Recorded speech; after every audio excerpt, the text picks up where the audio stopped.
Okay, kia ora everyone. It's Nathan Rose from Intergen again. This is my second of 3 videos showing you how you can use PowerFX in your model-driven apps to create custom commands and delight your end users. As you may recall, last week I showed you how we used a custom button in the ribbon of a contact record to automate some business logic, in this case, opening Google search results with the full name of the contact record that I'm on and updating the field Google Search Complete in my model-driven app. So let's go ahead and do that. And as you can see, I've passed the full name of this contact record to Google search results and updated the field in the model-driven app. This week, as promised, I'm going to give you a behind-the-scenes tour of how I actually did that. So let's pop over to the Power Apps Maker portal, and we're going to come and edit our model-driven app. You're going to want to use the preview editor, and you can see this has opened up a new editing experience for us in the model-driven app. To access PowerFX, we're going to choose the table that we're working with. In this case, it's the contact. Click the ellipses and select Edit Command Bar Preview. This pops open a new tab. We're going to select the element that we're working with. In this case, it's the main form, and click Edit.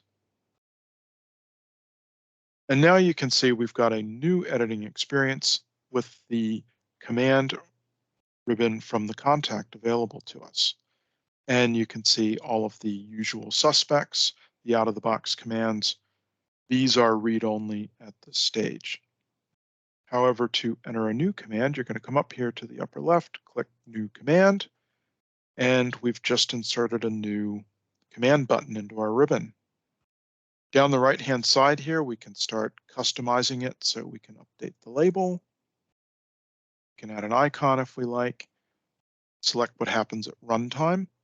So the default is run formula, that's PowerFX.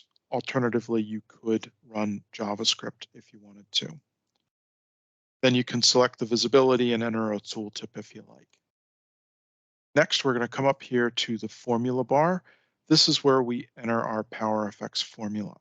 So let's say we wanted to do a very simple formula that when the user clicks it, it's going to give them a banner notification on the contact record with the full name of the contact. So we're going to start typing. So we're going to say notify. And as you can see, the IntelliSense is starting to pick up commands exactly the same as a Canvas app if you've worked with those. So we'll choose notify. And next, we're going to let it know that we want to pass the full name of the contact record that we're on. So we're going to say self dot selected dot item. That's PowerFX for this record that I'm working on right now. And then we're going to choose the field. So the full. And it's literally as simple as that to create a custom PowerFX button in your model-driven app.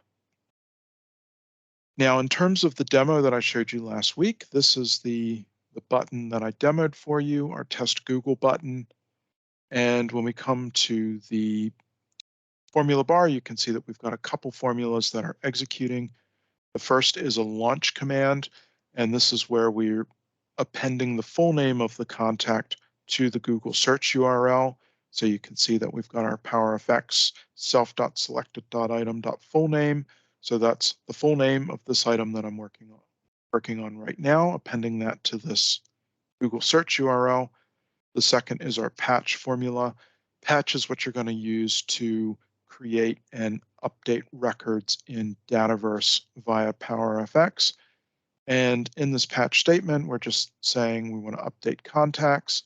Again, self.selected.item, so this contact item that I'm on right now, and then a simple JSON with the updates we want to pass to this record. So the fields and the value. In this case, we just want to set the Google Search Complete field to true. We could update multiple fields on the record if we wanted to. So that's a behind the scenes tour of the demo that I showed you last week.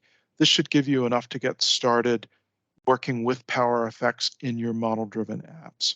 Thanks so much for watching. I hope this was helpful.